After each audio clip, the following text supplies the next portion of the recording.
everyone. Thank you so much for joining in today's interview. We do have Vanita, who is the CMO of CAF.io. CAF.io is an identity proofing company that's based out of Brazil.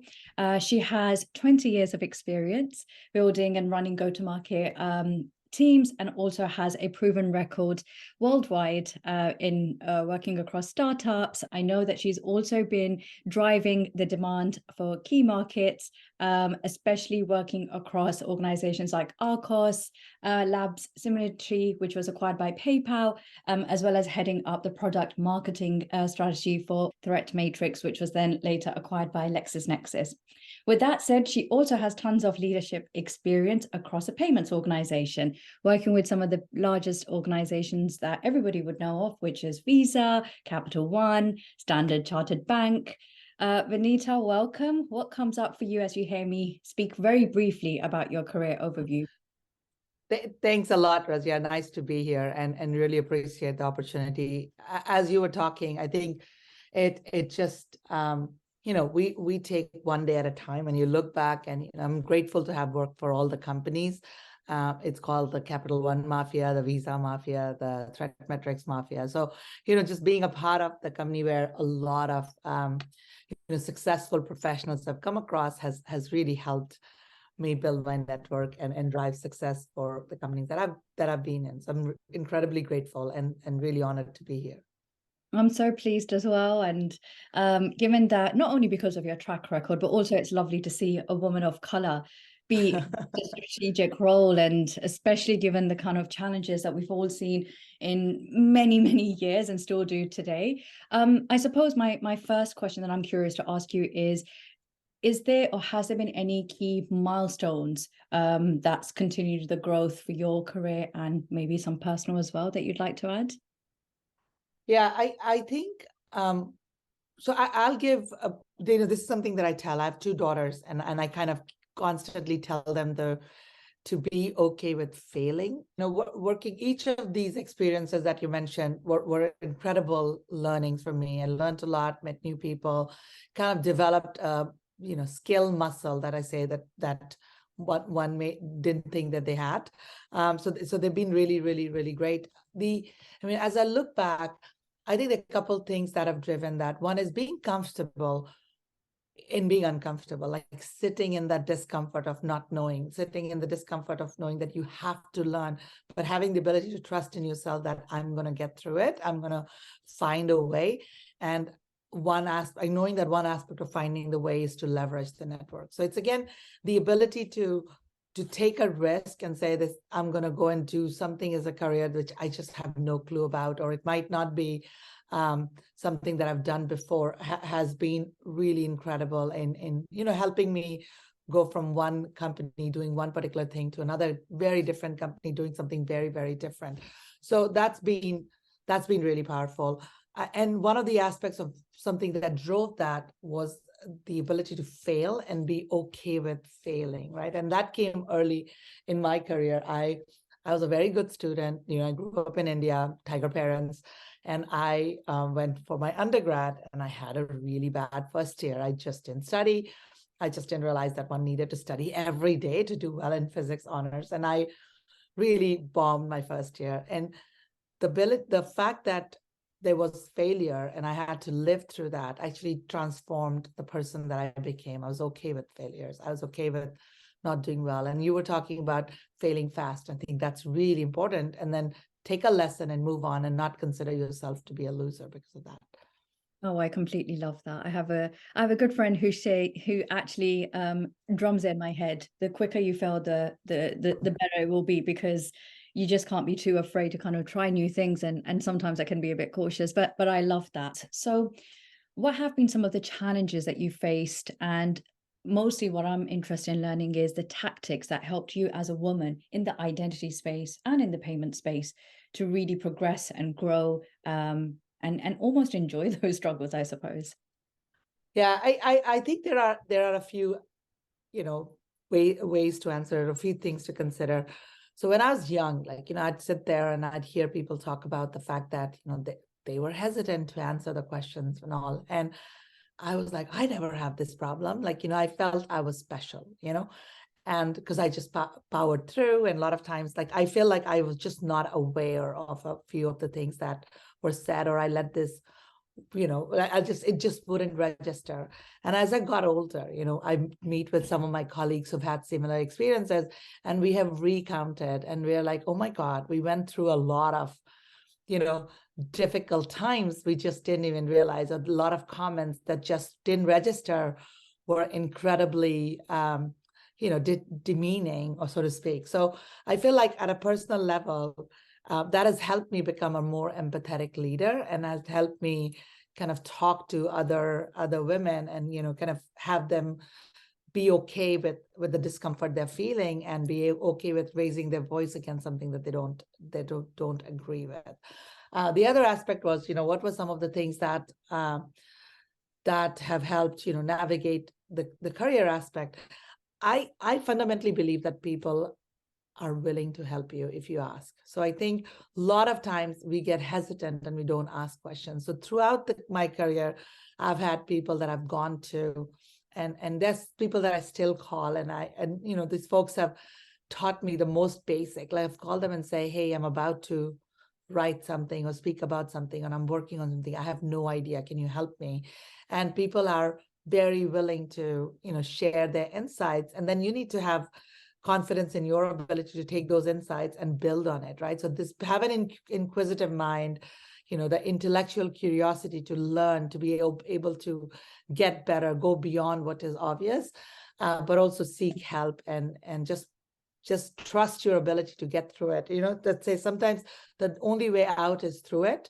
So, instead of sitting here and imagining the outcome that could happen or couldn't happen, let's just start on the journey, and then we'll figure it out. The worst case that happens is it just doesn't work out for you, and you'll go and do something else, and you have a lot of experience. Absolutely. I completely agree with that. And I also feel that once you start speaking about your difficulties, or you start kind of engaging with other individuals, doesn't necessarily have to be women of color, but sometimes they experience some things that they're unable to voice in a workplace. And you mentioned that you're doing a lot of mentorship, and you're trying to help your kind of employees through the kind of struggles that you've had, and just keeping that open door policy. You've experienced so many things. You've mentioned your struggles. You've also spoken about failing several times in your past. Did those things, or I should say, how did you manage to find your true authentic self? Was it through a leader that also portrayed that specific side and gave you permission, or was that something that you paved the way and actually learned for yourself? I feel like, at some point you have to also recognize what one cannot do, right? So one has to be comfortable. And when I started my career, like, I would get up and I wanted to dress and look a certain way because everybody else was looking, and I just didn't feel comfortable, right? So over time, like, I kind of became what I was, and I called myself an acquired taste to people sometimes, because you come in and you're just authentic, and some people don't get the humor. But at the end of the day, if you're fundamentally a sincere person who's trying to do right by the team, the company, the project, I think people just rally around you. So that's one of the things. The other thing is just being approachable, right? I have benefited a lot from talking to people. So just letting people come in and say, why don't we just debate? And over time, I've had some really good managers, and I've had some not so good managers, and I've learned equally from both of them. Sometimes I've learned more from bad managers, because it just made me realize things that I wouldn't want to do as a manager. I relate to you so much in that way that you just said. It's so funny you should say about like having bad managers, or people that maybe, I shouldn't say qualified, like everyone's qualified to do any job they want in the world. But I think some of us have seen somebody does really well in sales, and then they automatically get promoted into managerial roles. Hunting, like minders, grinders, they call it, right? So yeah, and this is a really good question. And as with everything, there are many parts to it. I've had a lot of leaders that have just let me be, right? So when I started my career, I wanted to look like what I thought was the image of a professional woman. And I dressed like that. I, tried to talk like that, but that wasn't me. So I had a manager who took me aside and said, don't play a role that's not written for you. And that was very telling, right? I mean, this particular manager let me be my authentic self. That would sometimes crack a joke in the middle of a meeting, right? Or sometimes, would just kind of drop the F-bomb, off and on. So I think there are certain things that just make you. The key is to know the context. Not every kind of behavior is okay at certain time. Being very open to feedback. Like a lot of times you do something, you come back and ask people, how did that go? And, make them feel comfortable in telling you, be it your team, be it your peers, be it your manager, that there are things that you could have improved and improve it, right? So you could be your authentic self and yet be a part of a highly functioning team. You talked about the managers, absolutely. Like I think my development, I would credit all the managers that I've had, good or bad. I've learned a lot from my good managers, but I've learned a lot more from the bad managers, about how not to be, about how to encourage, like, as I looked at that, I would have said that I'm a highly motivated, highly functioning employee. And if only I was given this opportunity or this feedback, I would have done better. So, one thing that I've learned is, as a manager, your biggest job is to control your own energy. You need to make sure that you're adapting to your team. And I've had managers that have done that. And in doing so, they let the employees be their true authentic self and yet be highly productive. That's amazing. And I resonate with that good managers, bad managers, we've all experienced it. Not everybody clicks, but I think sometimes we've experienced people that have ended up in those roles but don't recognize the responsibility that comes with it and the impact they leave when they manage things not in an appropriate way. Also, you have to recognize that some organizations, I think when we first spoke, you mentioned that there's certain boys clubs that have historically always stayed in the, in those particular cliques, and you can't really make any changes or create any suggestions or allow any diversity to come in, because for that to happen, that clique needs to somehow be disrupted, and that disruption causes. And they need to recognize the unconscious bias or exactly. The fact that's there. And in the beginning, like you get in, you see there, it's like walking into a new school and you have a group of friends and you really want to belong, right? You want to be a part of the group. And then over time, you realize that you may not be a pack animal. You may just be a soul leopard that hangs out alone and cannot be with someone, and you need to, or a pride of lions, or however, it's the jungle kingdom analogy or what have you. But I think it's human nature to want to belong, right? But the belonging can have different pieces. You could belong professionally and yet not personally. You could be a part of a team where your suggestions are welcome. And but I think it's very important to create, and I really think that the last few years have been powerful in creating an ecosystem that's just more inclusive. But those clubs exist. And on the counter side, we women in identity, women in payments and all, we have the scarcity complex. Like in the past, it was like, if there's another woman succeeding, that means I won't have a chance to succeed. And I think once we break that and say, no, we'll all get there, we're all going to bring each other together. The men, as you talk about, are not taught to form a clique early on. They're just comfortable in each other's success. And I think once women start doing that, and they're doing that, like women in identity is a great example, we will create an environment where we foster collaboration and growth for each other. I'm so pleased that you mentioned that. And now that you have spoken about Women in Identity, for those who are listening and have no idea what Women in Identity is, it's an organization that's a non-profit membership, and its sole purpose is to promote respect, opportunity, reward, recognition, and professional mobility. We're trying to seek and create a space where there is a reference to equality across intersexuality, race, gender, ethnicity, sexual orientation, identity, it doesn't matter. But we have some of the largest organizations supporting this cause. So I go back to what the two components are. It's broken into two components. One is our code of conduct. Women in Identity strongly believes that there's a need for a global identity, and therefore code of conduct is a form of research that's really there to address identity exclusion, and being excluded to have access from identification credentials, or that could lead to actually building or excluding them from any financial services and products that individuals should have access to or could have access to.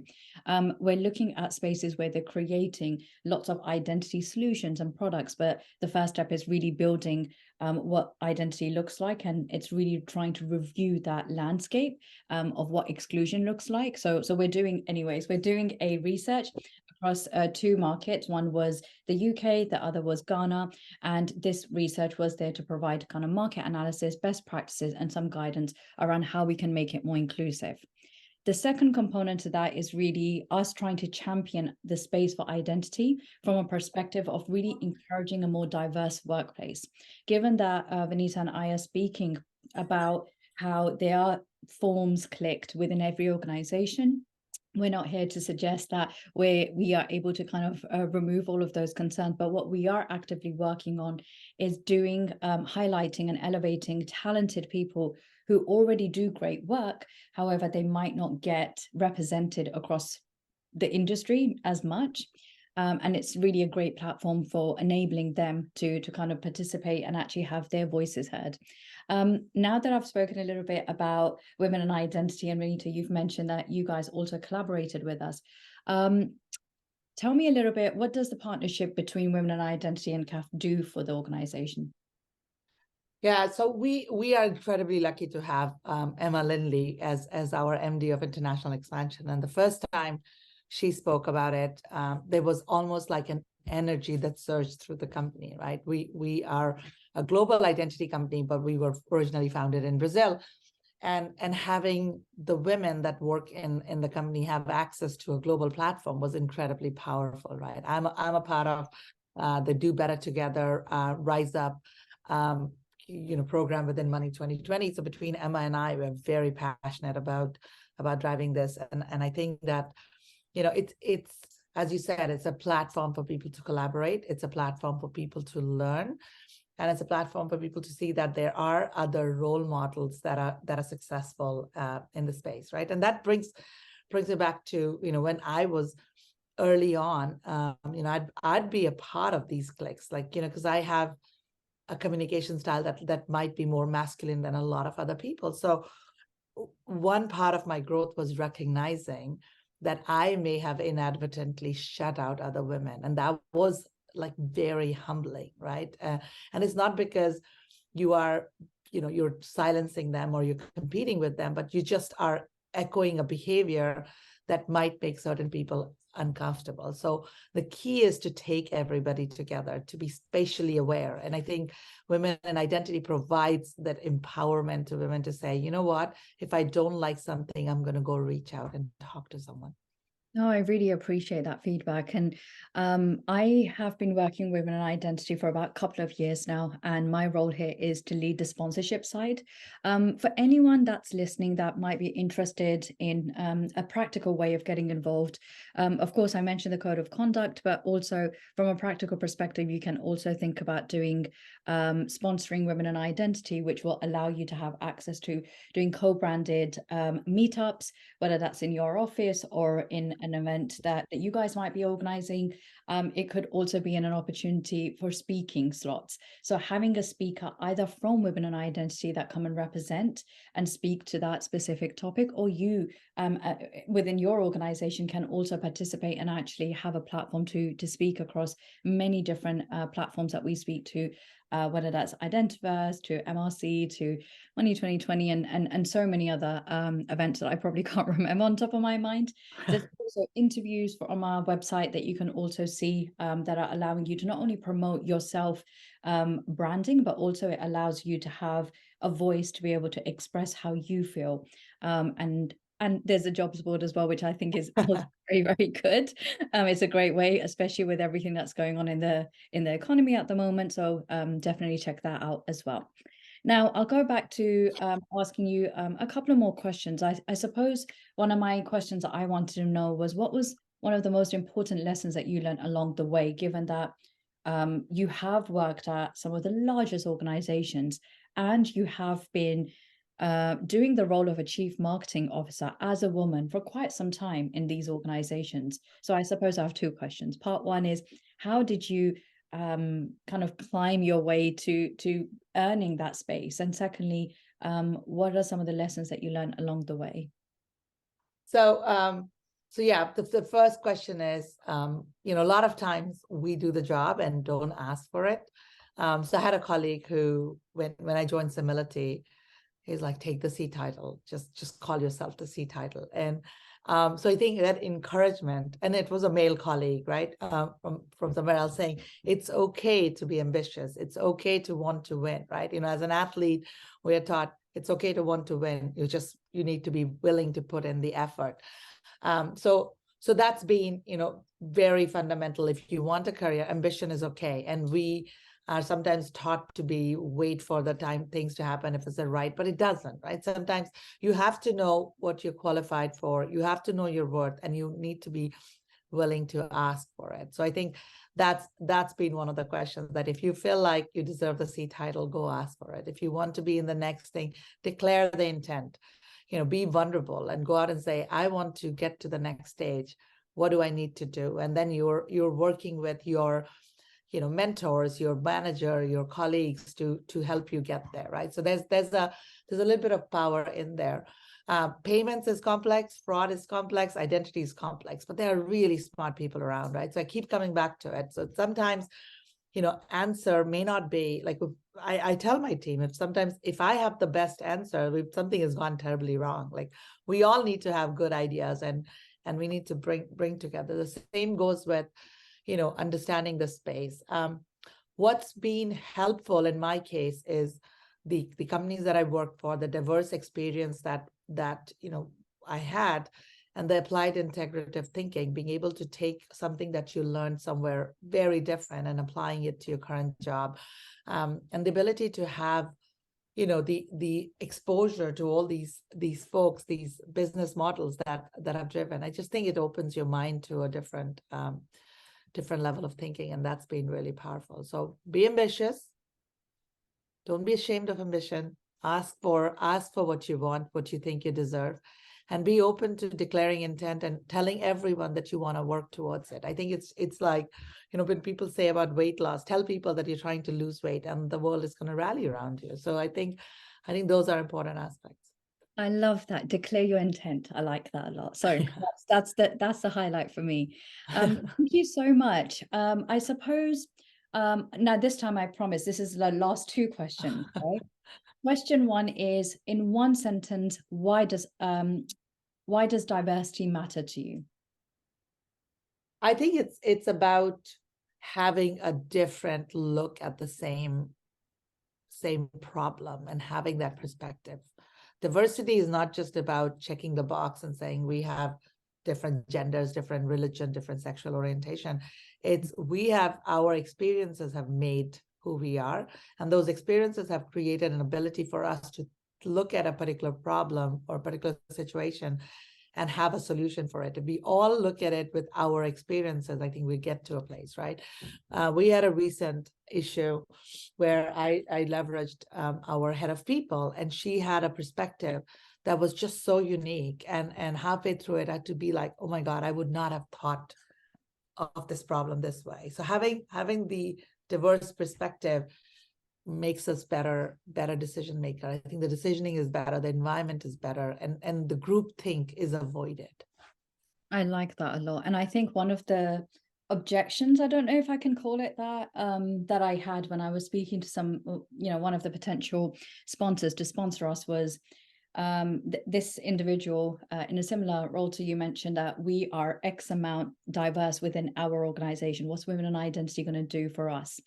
And what was interesting about that conversation at that time, it's not about your particular organization, it's about the industry. It's about coming together and actually not only just having your specific branding like CAF, but actually it's saying our branding supports the not only messaging that Women and Identity do, but also showing up in different aspects, whether that's through speaking slots, whether that's through marketing efforts, whether that's through co-branded events. And it's less about your organization being I don't know, 50-60% diverse in comparison. But that said, my last question is, what's your, I wouldn't like to call it a pitch, but what's your advice to the CEOs of within the identity space? What should they start doing or stop doing or continue? You can pick, any of those three. I mean, if in the identity space is very crowded, I think it's known, and because identity is the foundation. Jason, our CEO, says that identity is the currency. We said, or identity is the transaction. We used to say that identity is the currency. It is what powers all digital interaction, right? And so it's really important, if you're a company in the identity space, to be able to, and if you're a vendor in the space, it's a crowded landscape. You do need an innovative way to differentiate yourself, and diversity comes in. Like, hire someone that might bring a very different perspective, that might not look like you, that might not think like you, because I think that's going to bring a very interesting, fresh perspective that your company may need to differentiate in a crowded landscape. On the other hand, if you're a company, like any company, you can't be, every business is a digital business, whether you're a laundromat, whether you are a food delivery, you are a digital business, and a digital business is run on identity. So being able to have a group of people that truly understand the space, and are able to navigate as the identity world evolves, the regulations evolve, the fraud is evolving, the concept of identity, the number of data, and you have disruptions like this tectonic black swan event like ChatGPT and other regenerative AI, it's going to have a long-term impact. You need to have people that are deeply rooted in identity, and yet have the ability to completely revamp their thinking, because the world's going to change around you. Thank you so much. I had so much fun learning about your experience, and I really appreciate you taking the time and speaking about CAF, your experience, and just everything that you've shared with us. Until next time, take care of yourself, and I'll speak to you soon. Great talking to you, Razia.